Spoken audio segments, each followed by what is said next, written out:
Hello and welcome back to another episode of the StraitJacket podcast. My name is 𝐃𝐸 and I am so excited to introduce our guest today. She is a monument in the online recovery world, the watermelon crushing thighs of our generation. And she's also just such an energy. It permeates every room that she's in, not just physically is she a beast, but emotionally, spiritually, mentally. She is truly one of the most amazing humans I've ever met. This is Kortney Olson. That was an amazing introduction. It's just the truth. You can't, you can't make it sound like that if it's not true. It doesn't carry any weight. Yeah, it doesn't. It just rolled off your tongue like butter. It was because beautiful. It's all true, like it's not, you've listened to some of my other introductions, but I also know you. Yeah. We have also had a lot of history. So I've gotten to experience you more than I have been able to experience other guests. So it's true. Really easy to identify exactly who you are because you have always been consistently, authentically. You're a ride or die. Like, we haven't spent a ton of time together. Yeah. When you meet those people and you're like... It's an instant click. Yeah. Mm-hmm. And that's what's funny is I actually slid into those DMs. You did. I did. Or did I slide into yours? Slid into yours. Did you? Yeah, because I was following you randomly and I was like, this chick's badass. And then I moved to Vegas and I didn't know anybody. I didn't have any friends there and I was sober there. The store. That was after. Okay. Yeah. So I slid into your DMs and I was like, hey, will you be my friend? And you're all, yeah, I'll be your friend. That was your actual response. Yeah, I'll be your friend. I'm editing myself. But I was like, all right, cool. Because, sometimes when you meet people online, they're not the same person. Oh, yeah. I got a controversial story there, but yeah. Well, I'm sure all of us do. They say don't meet your heroes. But you are exactly who you say you are. It's like you can't help but be yourself. Ain't that the truth? A little too much sometimes. I feel that on a really, really spiritual level. Yeah. So, well, tell us a little bit because we do want to hear your story. Yeah. We want to hear about what made Kortney Olson Kortney Olson. So tell us a little bit about your childhood, how you grew up. We grew up in the same neck of the woods. Yeah, we did. Yeah, that NorCal. NorCal.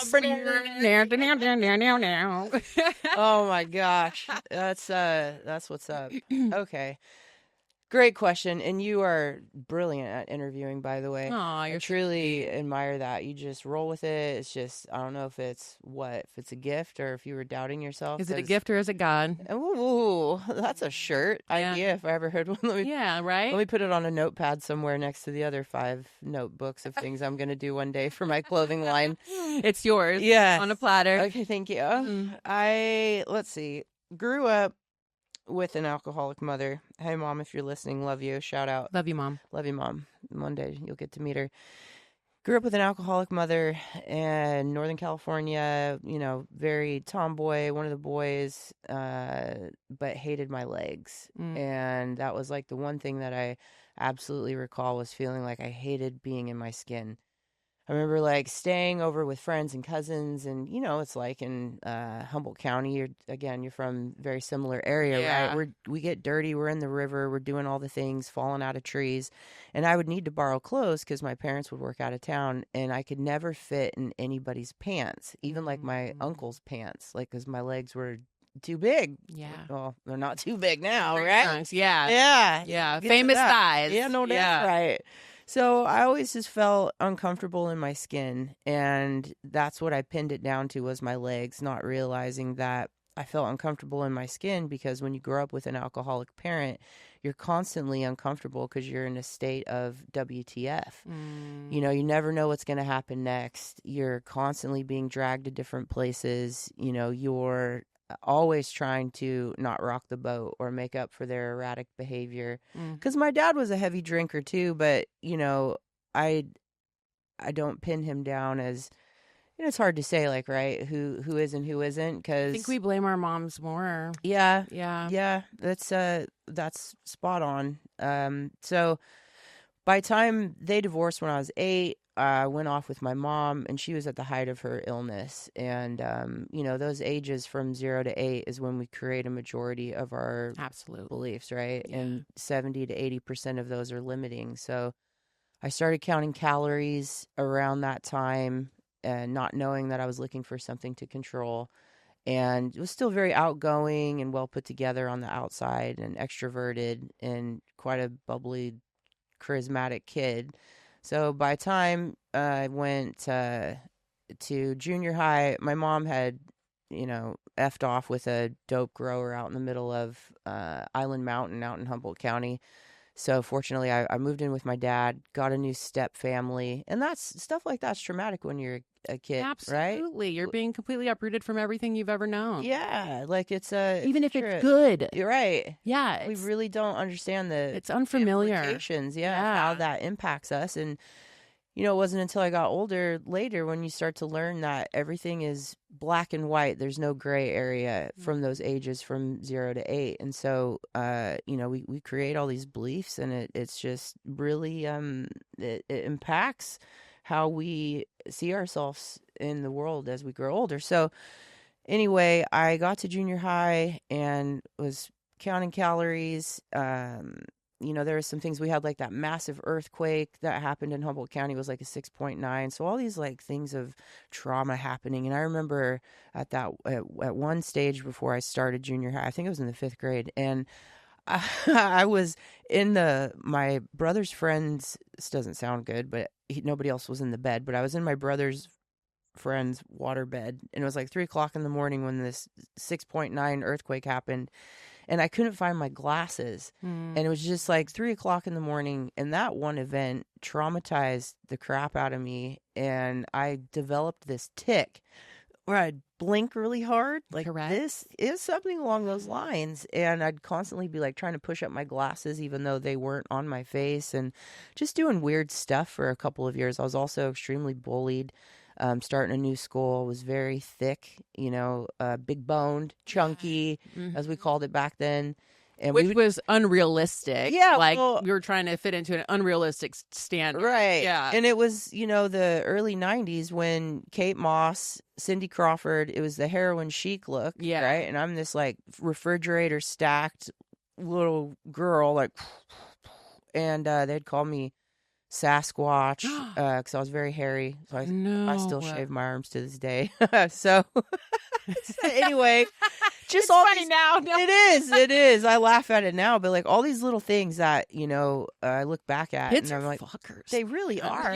Like, they really yeah, are. So, and now I just feel terrible for these kids that have to deal with all of the online platforms and the different forms of bullying that happen. It's so much more intense. It's unfathomable. You used to have one kid at your school that was kind of a jerk, and right, the entire internet, and like, right, yeah, it's insane. It's insane. So, I was going through a bunch of weird stuff and getting bullied. I was a complete doormat. I'd come home crying. 5th, 6th grade. Middle school got a little better, but I was still counting calories and very highly aware of my body. And again, not realizing that, I was using this as a surface level issue, where the below level issue was growing up with an alcoholic. And so by the time I got to high school, I started going down the path of eating disorders. So anorexia, bulimia.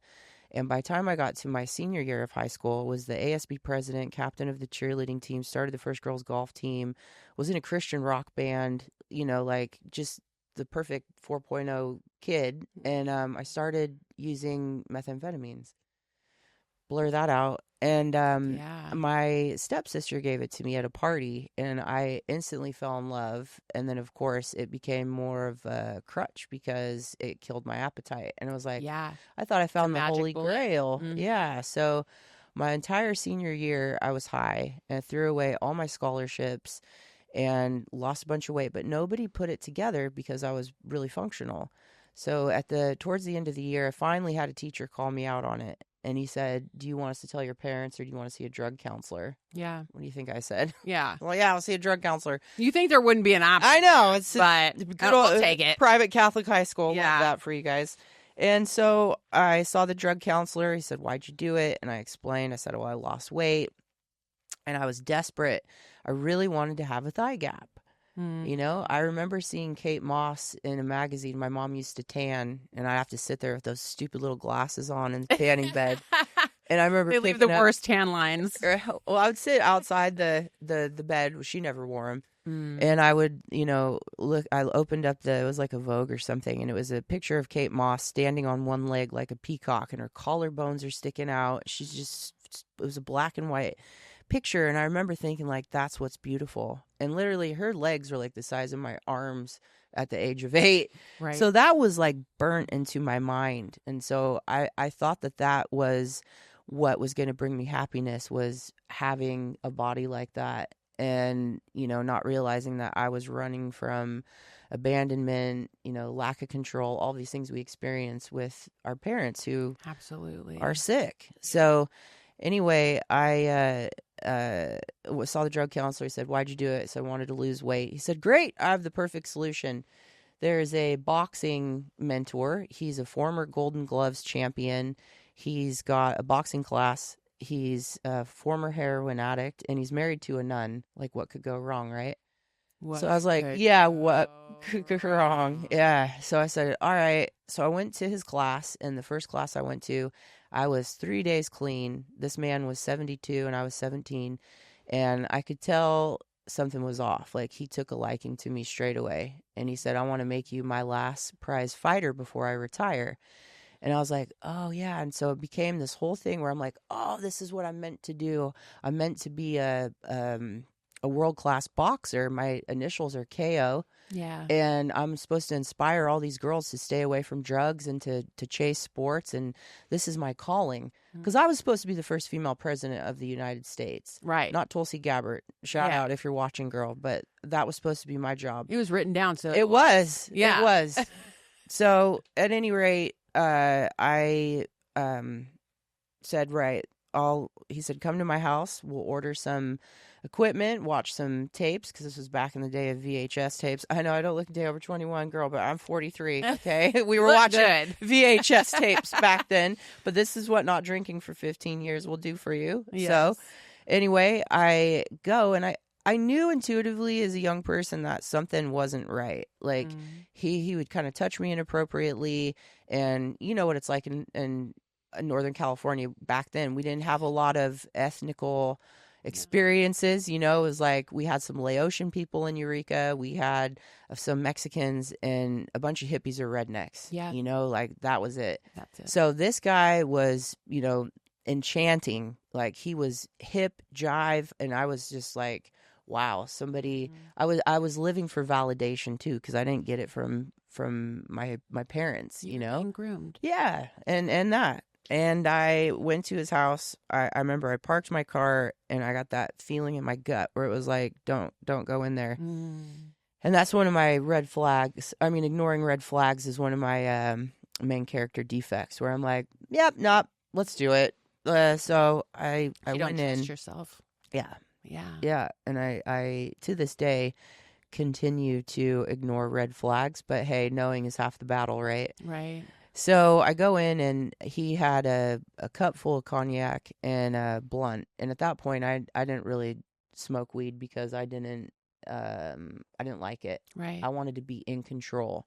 Yeah. I didn't want to slow down. I wanted to go, because that's what my mom did. Yeah. She was all about the uppers and going. And so I took some drinks off of that, and I hadn't really drank much other than a few, like, high school Sadie Hawkins or dances, right? So it wasn't here and there. Yeah.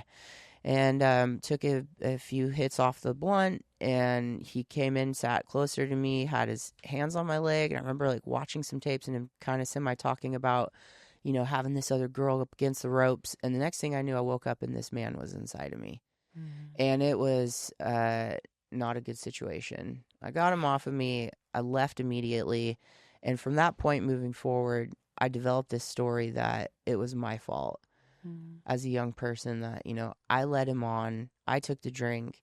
I clearly was, flirtatious, because he didn't try and call me. Back then we had pagers too. Yeah. He didn't try and page me.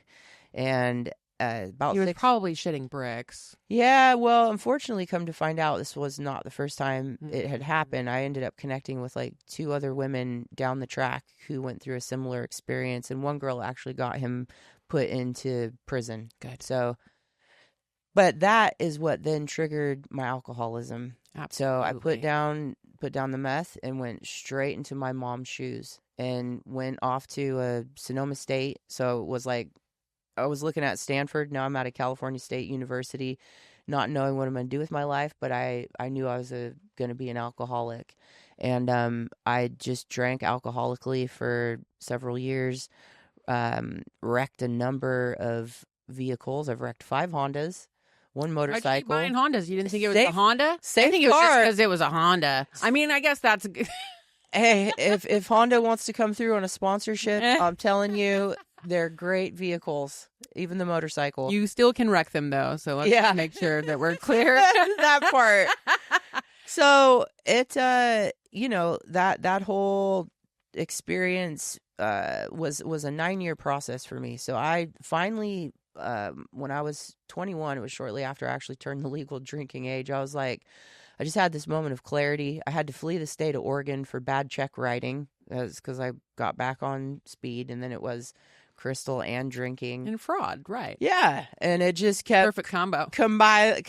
Compiling and getting worse and doing all sorts of crazy stuff, ripping off the 𝐬𝐿's Angels. I mean, it was all bad. Don't try that at home, kids. Nope. They're not... Do not do that. Yeah. Do not do that. And so I got back and I had this moment of clarity, and I was sitting in a cook's house in his trailer. And I was like, well, this sure doesn't look like the White House.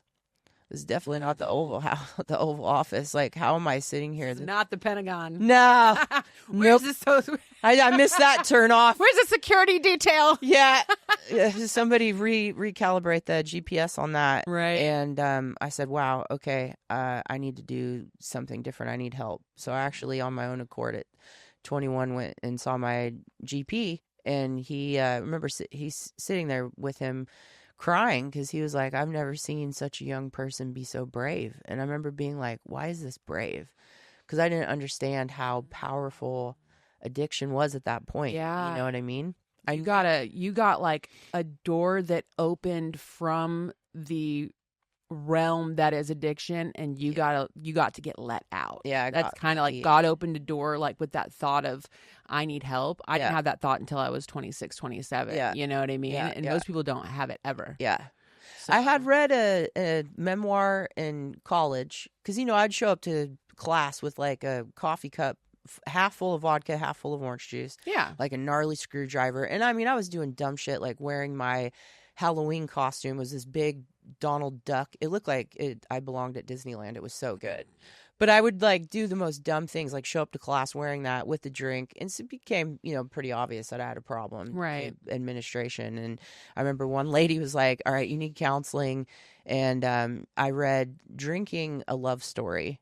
And I've, the seeds were being planted. Right. Obviously wasn't ready at that point. So I went to rehab at 21. Got out, was introduced to recovery and the concept of addiction and alcoholism, and that it is a mental illness and it is life and death, all the things, right? And then, of course, I think I lasted about 3 months, and I went and lived with a cousin who was like, I've been to Al-Anon. This cousin, turns out that she's one of us. She's got a drinking problem. She needed the other meeting. Yeah. Well, and I remember being on the phone with my dad, and then she talked to him, and because I went and lived with her afterwards to get out of my old environment, right? This was down in the Bay. Good old geographical. Yep. And she's all, Kortney's doing so good. I think she deserves a glass of wine. And then, boom, it was off and running again for another several years. And it took me until the point that I had 4 felonies hanging over my head. I was innocent, though, for real. What were the felonies? Financial elder abuse. So my boyfriend at the time, he's a best friend to this day, but his mom had a stroke and she has aphasia and she doesn't remember things. And so I was a very functional drug addict. I'd get high and like retexture the ceiling of your house and like get in there and Oh, yeah. Nice. I would landscape, like, finish shit. oh, girl, I would get in there, and I would pulling out crabgrass at like 2:00 in the morning with the screwdriver, like the drink, hand, like, and he worked at a cemetery, so we were like not laundering, I forget what the term is, but using the account at Home Depot to like buy all these plants. And I mean, and the neighbors loved us. They were all in their 80s, but they're like, they're working so hard. God bless them. And I'm out there just like, just so high nice. ass, To it. up for 2 weeks, it was funny. And it was during that time too. I got this tattoo that's Scorpion. Yeah, I got this in a blackout during that period because I was like, I don't ever want kids because then it's going to turn into a lobster. And that was my legit thinking when I was drinking. And I mean, it's worked so far, but that's where I was at that time. Right. And except for, I did take a real estate appraisal school and got through it and then didn't take the test because I needed the money to buy a bag, so there are some things I didn't finish, but I was pretty productive, to say the least. Right. So anyways, and throughout that time, just because I'm somewhat charming, just a little bit, just a little, I could talk my way out of a paper bag, girl. Yeah. I remember I got arrested when I got one of my DUI. I was a .32 blood alcohol level, and I had 4 other girls in the car who were sober, and I drove into a brick wall, and I was 19 in a Honda, a Civic, okay. And I ended up talking the cop into letting me go to my roommate when they should have mandatorily kept me in overnight, for being underage and all these kinds of things. So I just kept getting away with stuff. So anyway, you get away with it until you don't. Right. When you don't, it's a big deal. You don't. Yeah. And so these felonies were hanging over my head for a low amount of check writing as well. And I had the receipts, but I had to hire an attorney, which cost like $4,000 back then. It was a lot of money for me. And it was enough for me to have that moment of like, wow, this has gone on too long. I need to not be doing this. So I got clean off of meth, and that was in July 4th, 2007 was my last date using meth. But then, of course, give it 3 months, I hurt my back wrestling, and I was given some Percocet by a customer. I was selling cars. Good stuff. And from there, then boom, it was another 2 years of using narcotics, and that just kept switching forms. Yeah, as we do, right? Because that wasn't my problem. My problem was drinking and meth. Right. So I became and Honda Civics and Accords and a CBR 600, but who's counting? And I did that successfully for a couple of years, and then it kept ramping up. I'd be chewing up like 6-7 Norco at a time.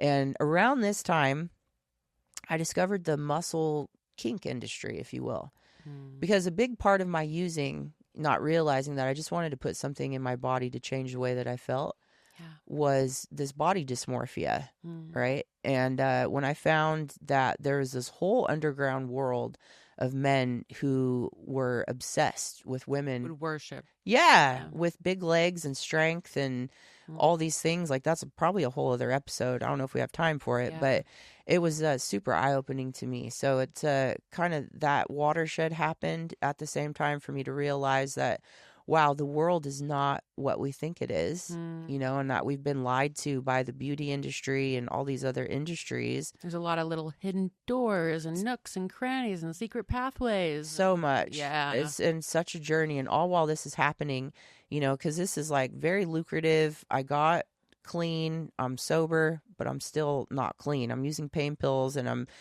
I had bought a house. My dad had a co-sign, of course. Let's not sound too well put together. I had a relationship, couple cars in the driveway, and I found this job in this industry that, I get paid to flex and to be strong. Yeah. And because I started bodybuilding as a way out, essentially, thinking that was going to be my higher power and that was going to fix me.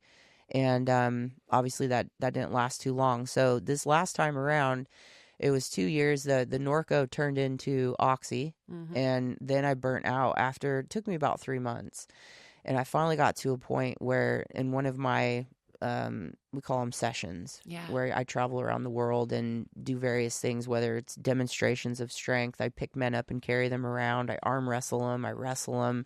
I choke them out with my legs. And sidebar, I'll tell you that story in a second on the watermelons. Yeah. Because that one's a fun one. Mm. And it crashed and burned, and I ended up hooking up with a client who was like in his 70s, and I was so high that I couldn't say no, and it was so reminiscent of what happened to me when I was assaulted that was the next watershed for me to be like, oh my gosh, I have to get clean. Right. And Found your line. yeah, I drew the line in the sand, and that was the last drug. That was June 14th, 2010, 15 years ago. And just celebrated that. Yeah. Congratulations. Yeah, thank you. It's such an amazing feat. It's it's a big deal, but it's also, it is and it isn't. Because today, like you said, that's all we have, right? Mm-hmm. And in recovery, we learn that like it's all that exists. That's why we say it's perpetual today. Yeah, just for today. There's no such thing as the future. There's no such thing as the past. Mm-hmm. We're the only mammal that is in this prison of like, being stuck in the past where depression lives, or in the future where anxiety lives. Yeah. I remember my dog got bit, and there was this nasty dog across the street when I was living in Singapore, and this little ran out, bit her, and I'm yelling at the neighbor, and we're screaming, and I walk off. She was okay, and 5 minutes later, I look down, and she's just happy as a pig in shit. Smelling the grass, so happy to be out. And meanwhile, my heart is pounding. My palms are sweating. I'm clenching my fists, and I'm repeating this in my head over and over again. Like, asshole, they should have done this, and I'm going to do that, and this, and this, and this. And I look down at my dog, and she's just chilling. So happy to be out in the grass. And I'm like, oh my gosh. Right. Whoa. All there is this moment. Mm-hmm. That's it. So when we say just for today, or you just have to do this for 24 hours, that's legit, because that's all that exists. Exactly. So I've learned so much throughout this process, and it's such a beautiful thing.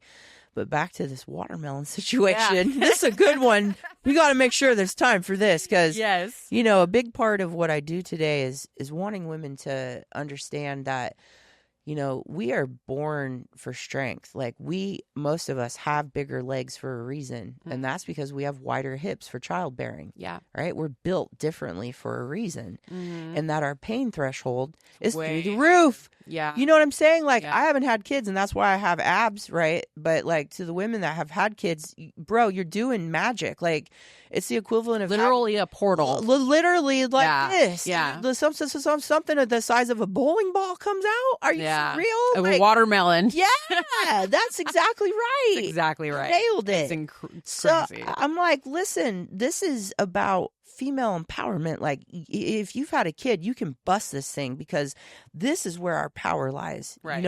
When females, we go out knowing if we want to pick up.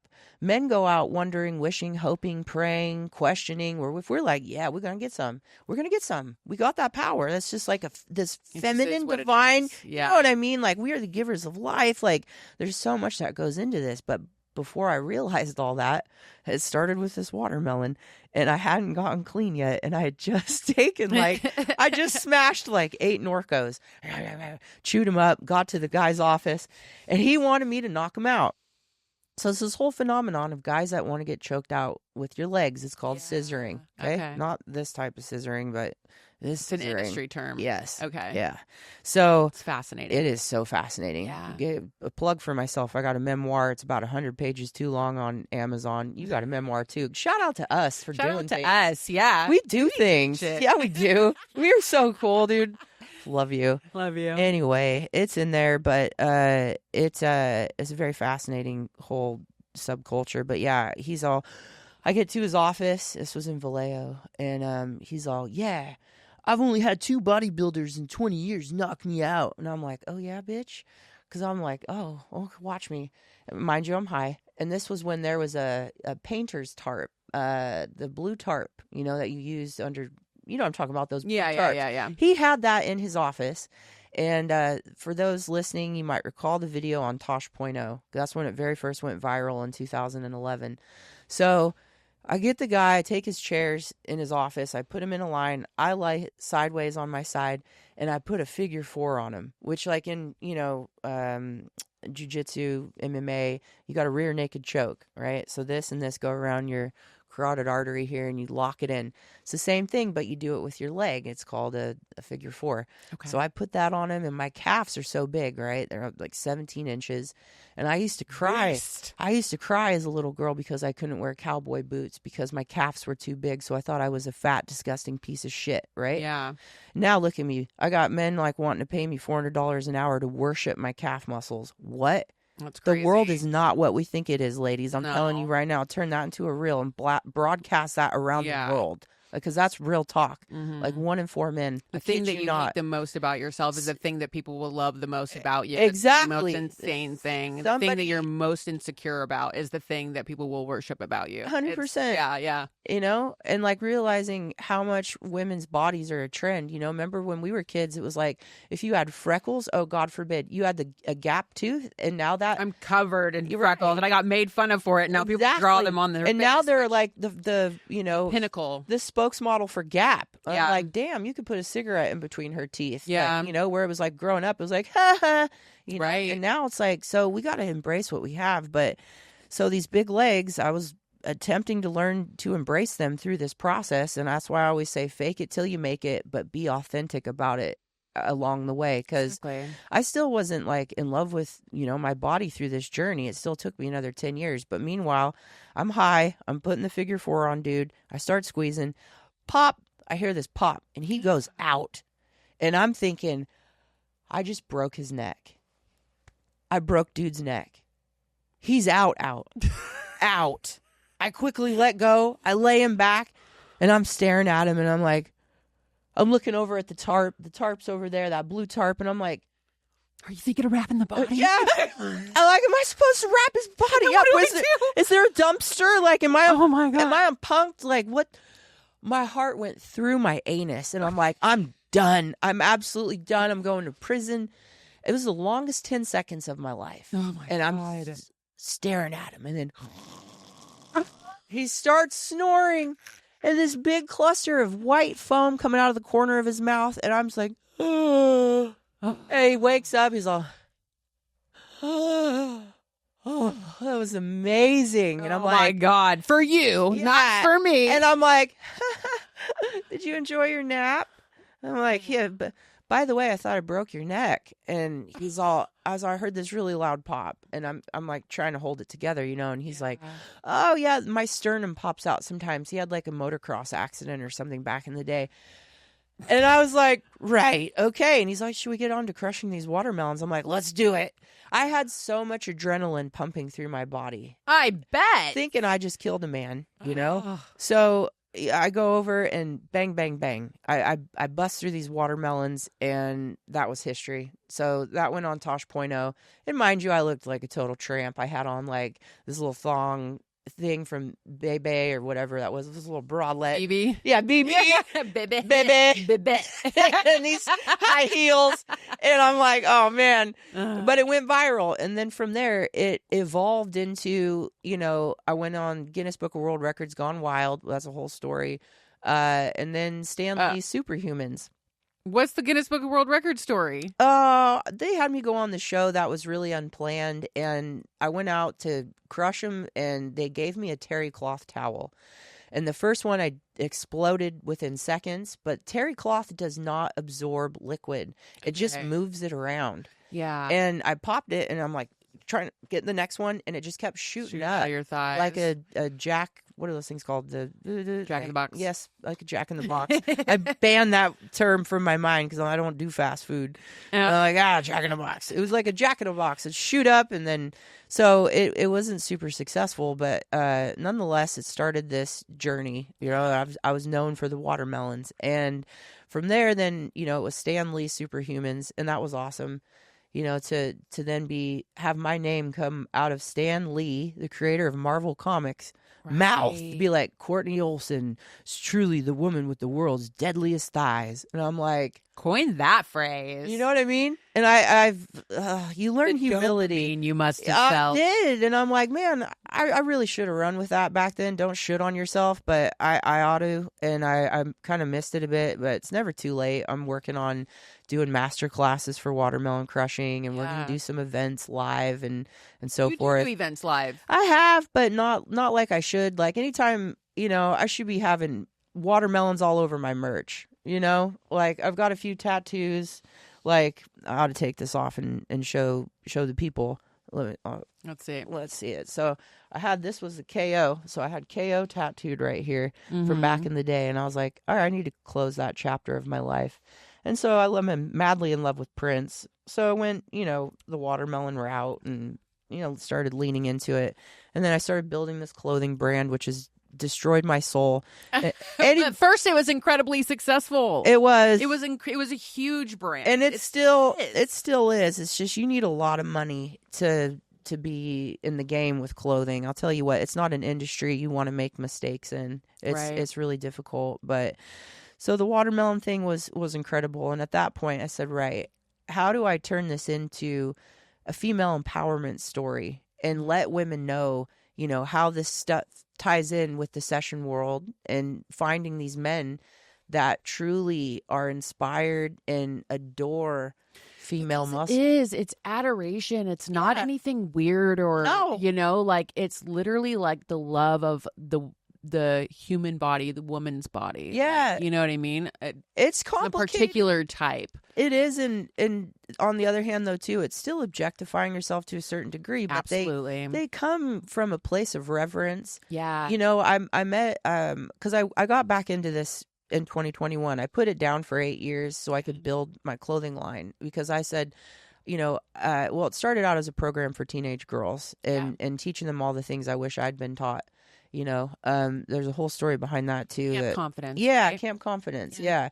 And prior to Camp Confidence, my husband was the CEO of a national rugby team, and he had me come on board as an assistant strength training coach for the under 16 team. And it wasn't a paid job or anything, but at that time I still had some video content on an adult website, but there was nothing of me, like I wasn't even topless. It was me like arm wrestling guys and making fun of them for losing, right? Picking dudes up and carrying them around, nothing that I was concerned about. But this journalist found it, and so he wrote this hit piece, took pictures off of my Facebook where I just looked totally trashy. And the way he framed it, the headline said, CEO hires ex-fetish porn star wife to train the under 20s. And oh my God. It was atrocious. Nightmare. Yeah, and what's crazy is that I had applied with Big Brother Big Sister the day before, or no, it was like 2 days before this story broke.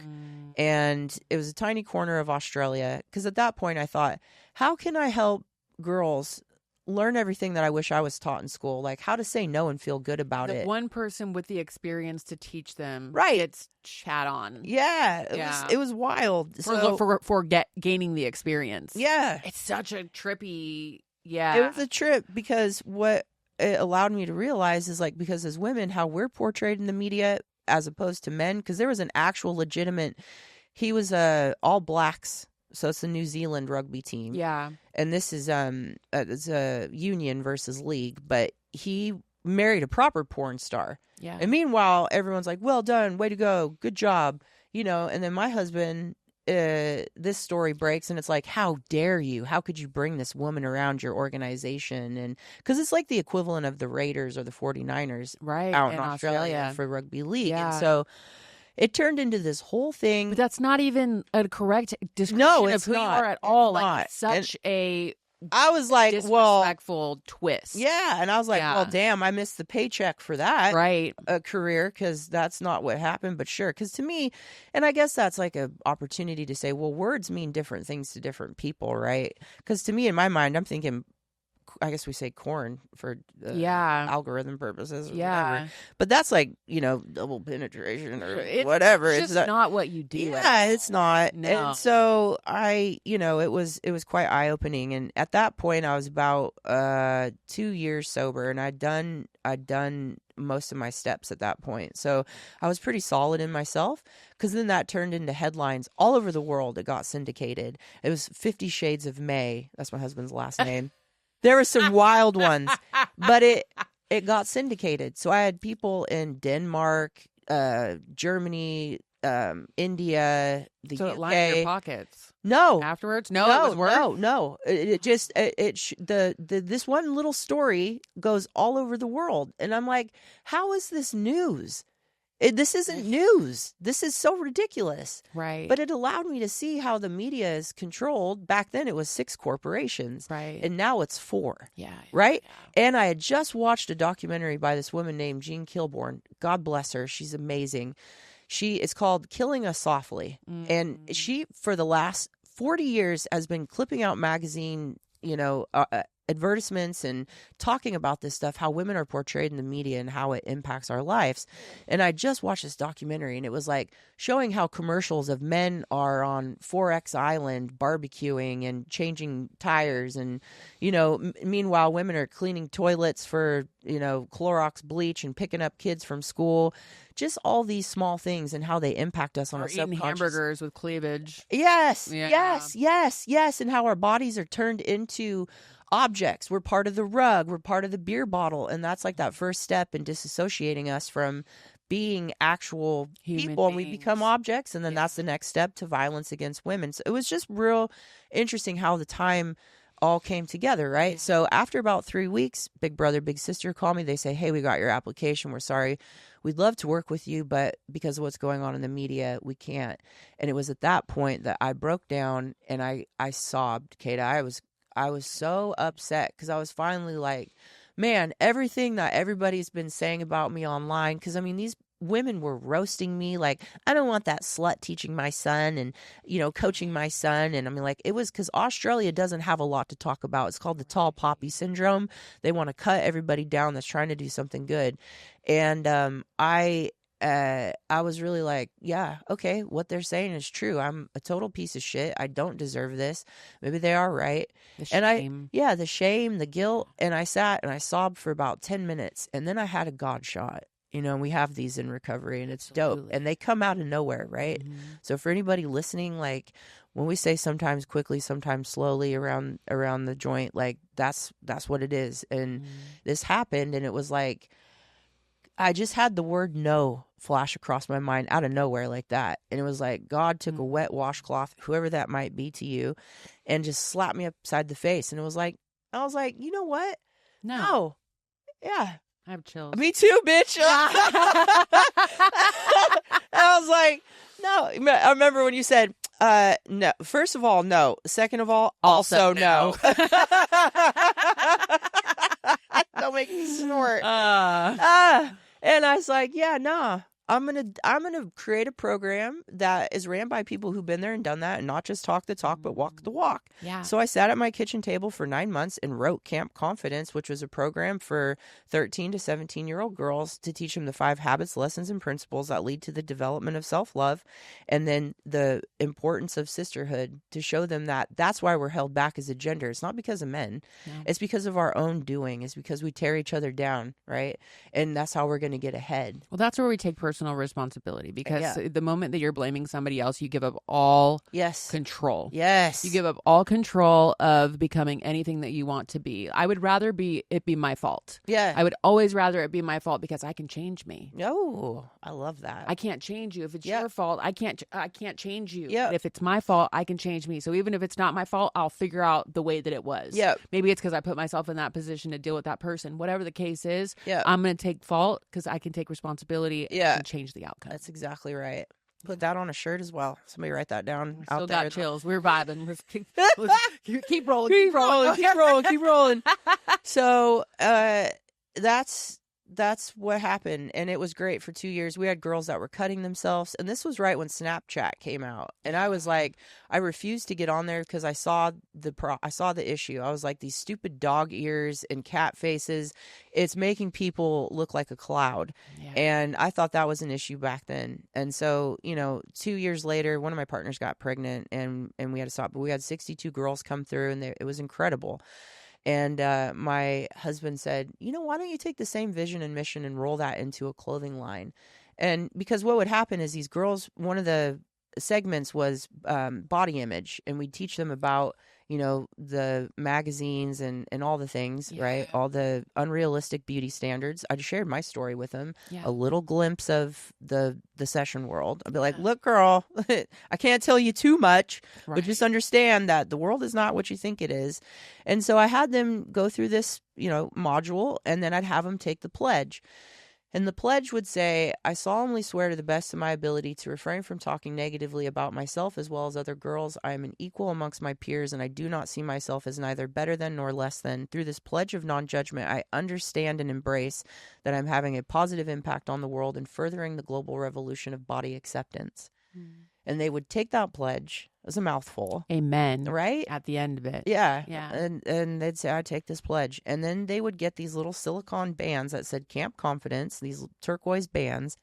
And the idea was that they would see other girls out in public. If they had that band, they knew that was their sister and not their competition. And it happened a couple of times. And this was on the Gold Coast in Australia. And a few girls, because out of 62 girls, it wasn't a lot of girls. It's a very spread out place as well. But they saw each other and they straight away were like, hey, and they made friends. But I just want to touch on the fact that there was only 62 girls, but they imprint on every girl that they meet. And so your reach is a lot further than you think with that. I'm really glad you brought that up, babe. It's so much further than you think with that. And I'd be forgetting too. Because there's ripple effect. That's right. It's intense. And it's funny because I say that compound. To people, and then I forget, right? It's like, do as I say, not as they do.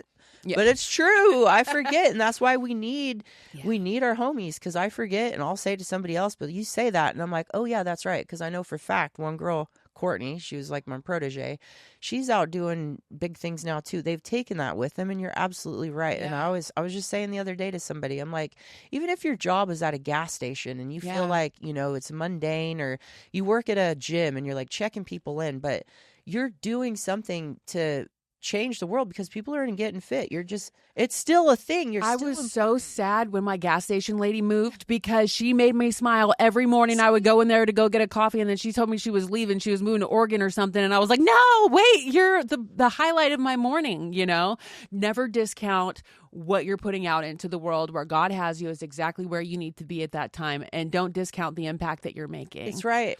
That's why I tell them, you don't need to have a charity. You don't need, go open a door for somebody. You smile at a stranger driving by in their car and they smile back. There's a good chance that person was on their way to go home and take their life. And you just intercepted that just from one simple smile. Yeah. And we forget that, that's how much power we have as individuals. Yeah. But because of this realm of social media, we compare it. And I do it all the time. I do too. And we're guilty. And we've got that God consciousness stuff, which happens after, multiple years of sobriety, or even we fall off. It doesn't matter, right? You cut back. Lose it. Yeah. You don't lose it. That's right. Because once it's there, it's there. Absolutely. So it's a big deal. So yeah, that's what happened. Built the brand, GRRL, GRRL, and that girl. And what happened is that pledge is now on all of our hang tags, and so the silicone band has become the clothing. So it's like when you see another girl and people have noticed me out in public because I wear girl, and people are like, girl, or online, because I'll wear her brand online, and people will be like, oh, you're a girl too. So that same thing from Camp Confidence has been carried over into that's right. So they know now. It's like, okay, that's your sister, not your competition. And the hang tag is on the clothing. Now, mind you, it's always taking twists and turns, right? You got to be able to ebb and flow, because now I'm like, man, I can't, to do the clothing, you need a lot of money. And I'm like, I want to really focus in on jiu-jitsu, because that's my next thing. Is I fell in love with no-gi jiu-jitsu. I love 10th Planet. Shout out to Eddie Bravo. Dude, can you accept my, I don't know where to look, but can you accept my follow request, bro? I requested to follow you 4 years ago. I'm super butthurt. I know you're busy, but come on, dog. So anyway, it's this amazing system of wrestling and jiu-jitsu, and it's just, and I've been telling you for years, you'd be so good at jiu-jitsu because you look at stuff and you're able to replicate it, and you've the perfect body type. Well, every body type is good for jiu-jitsu, and that's what the other thing I love about it. Well, we did do jiu-jitsu once, and she called me the Rain Man of the Rain Man of jiu-jitsu, this bitch. Honestly, I'll watch like you're like watching because the first year you're gonna suck and it's so humbling and you got to leave your ego behind and you're like, oh, I gotta go. But then eventually it starts making sense and you're like, yeah, muscle can't memory. wait. Yeah, well, you can't wait to go and things start making sense and you wake up and you start thinking about it. But women are built for it, and it's the best form of self-defense in my opinion. But literally I'll watch, you watch the technique being done, you're like, yeah, cool, I got this. You turn around to your partner and you're like, Cheerios, bumblebees, squirrel, what the did I just watch? Did we do an arm bar, a guillotine? Was it a foot sweep? I have no clue. But eventually that changes. But yeah, your ass was like did one thing and you were like, nailed it, I'm all this bitch. So, and you got those. I know, you make me want to go back. Oh man, I just have injuries, so I don't want to injure myself more. I'm like, that's the thing too. The 10th planet without the gi, it's not as torquey on your body, and you don't hurt. One time, this girl showed up with a ripped earlobe. So I don't know. Her earlobe was detached from her skull. An actual detached earlobe, and I thought maybe I don't want to do that. Like, that was I'm like, did they not have any self-control? No. What was the situation there? And then that was a session too. This guy loves to watch cat fights. So, because normally I'd be wrestling the dudes and they don't know what they're doing either. So that's that can be dangerous. But that's a whole nother episode. Right. But he had this other girl who used to be a stripper, and so she didn't have a lot of skills, and I just kept submitting her. So I finally let her get an arm around my neck, and then I was like, oh, F this. And we ended up just like the way we fell over and my ear caught the mat because it got a bit aggressive and ripped open. But the only thing I've ever had happen. It does happen. It happened. Happened. This girl she had very small nails, but it caught my eyelash and ripped out half my extensions. That's the only thing. Oh, dude, your eye could have been seriously. That's the thing, is it all happens in a fraction of a second. So like, I'm very aware of. Like I did really enjoy it. Yeah, and they keep you safe, and I'm so passionate about that now that's going to be our hyper focus. And my hope is to get more women and girls on the mat and to step into our power, because we are so stuck in self-pity around non-existent issues. Men don't give a shit about our cellulite or our dimples. They care about our confidence. They care about our persona, who we are as a person. It's all manufactured. Insecurity is manufactured by brands and companies and corporations. So for more women to step into our power and flip the script a bit, like to change the dynamic on this planet, because we need to step away and break these generational chains and curses and being a divide between men and women. Like if we could unify, like that's I think that's where we really need love, is unification between the sexes. You know what I mean? And like a big time, dude. This whole and we do that through healing our own insecurities. That too, like that. 100%. And I hope as we like get close to closing this out, that we can come back to some kind of center line of balance, because we've just swung so far in one direction on everything. Like from our gender identity, and because that's impacted me personally too, where I never used to get looks prior to 2021, and now like I get questioned like going into a locker room or at the airport bathroom, and I'm like, really? Like this is anyway, that's a whole other episode too. But there has to become balance. There really does. There has to be some balance. And like I was saying before, like the reason why these topics are so controversial is because they are so nuanced. There is so much gray area. They live in the gray area. That is where they exist. And it's not so easy to say, oh, this is right or this is wrong. These are human beings that we're talking about. And so it gets really sticky. And these are the places to have the conversation, not on social media and 2,200 characters, Yeah. Even longer format. Even when it comes to OnlyFans and stuff, like, even with that, it's like some women find it empowering, some don't. I went down that route for a brief second after I turned 40, because I was like, I'm a grown-ass woman. But then you get to the point where you're like, yeah, you found your line. I did. It wasn't for you. I found my line, and it helped, and it served its purpose at that point. Because after COVID, we were really in a bad position. Like the fact that my brand is still around is amazing. But at the same time, it's a testament to your hard work. Yeah, that too. That too. Don't discount my friend. Okay. Yeah.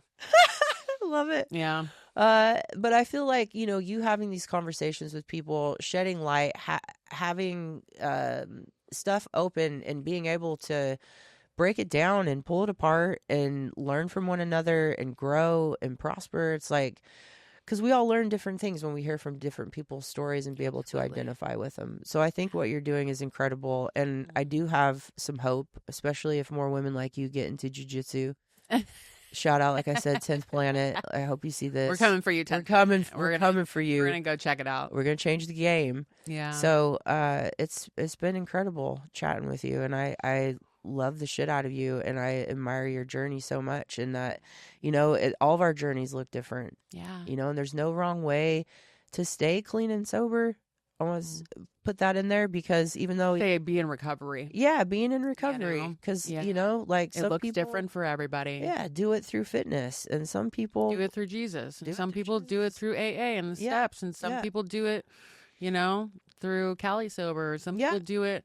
There needs to be more unification. We just had somebody on to discuss that, and we'll have more people on to discuss that, because I think the goal is inclusivity and support for those in recovery and those who identify with being in recovery, instead of having like I said, living in the gray area. Most of life happens in the gray area. We're not black and white, and we're not going to shoot our wounded. So, and realize that legit, we are the 99%.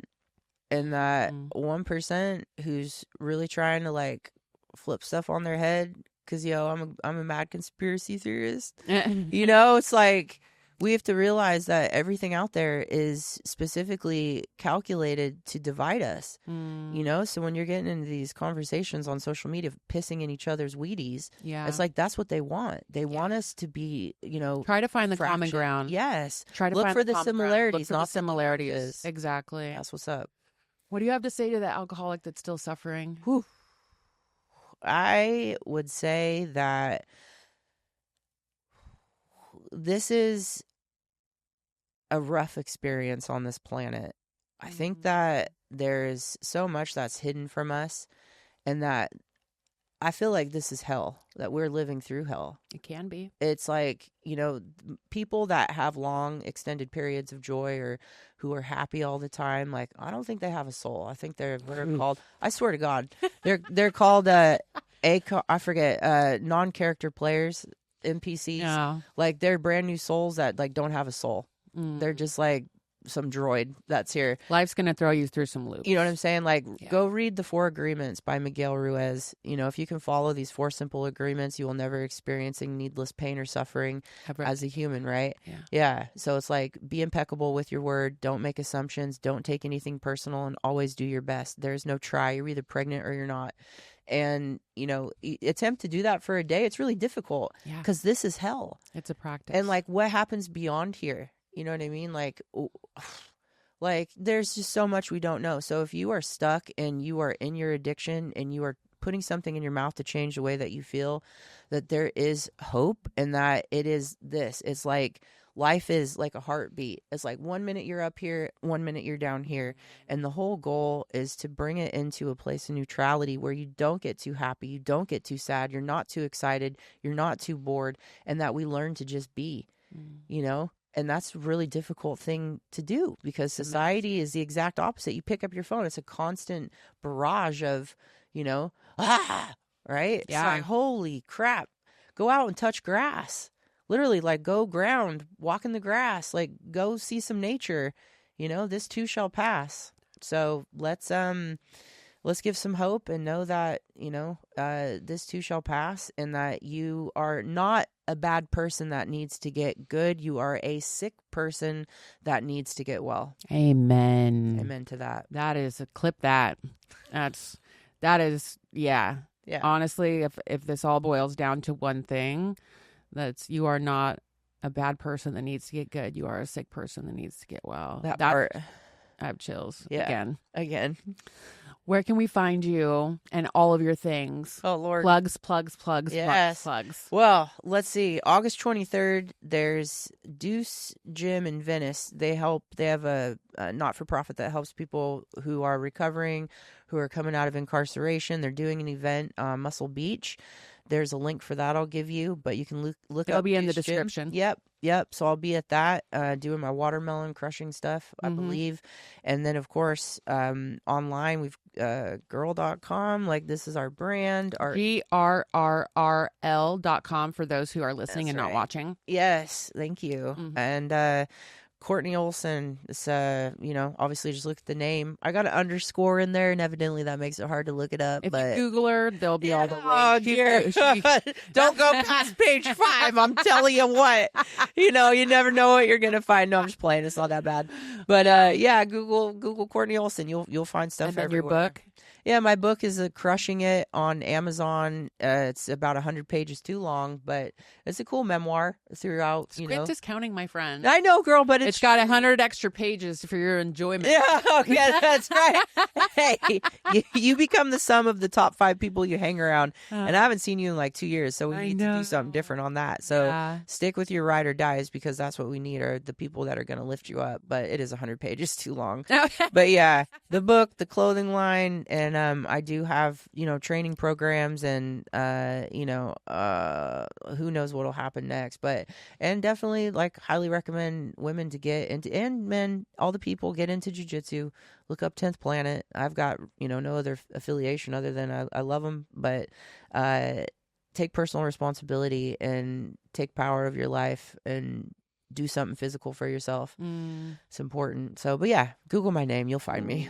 And we'll put links in the descriptions for those who are watching and listening. And Kortney, we just love you so much. Love you, boo.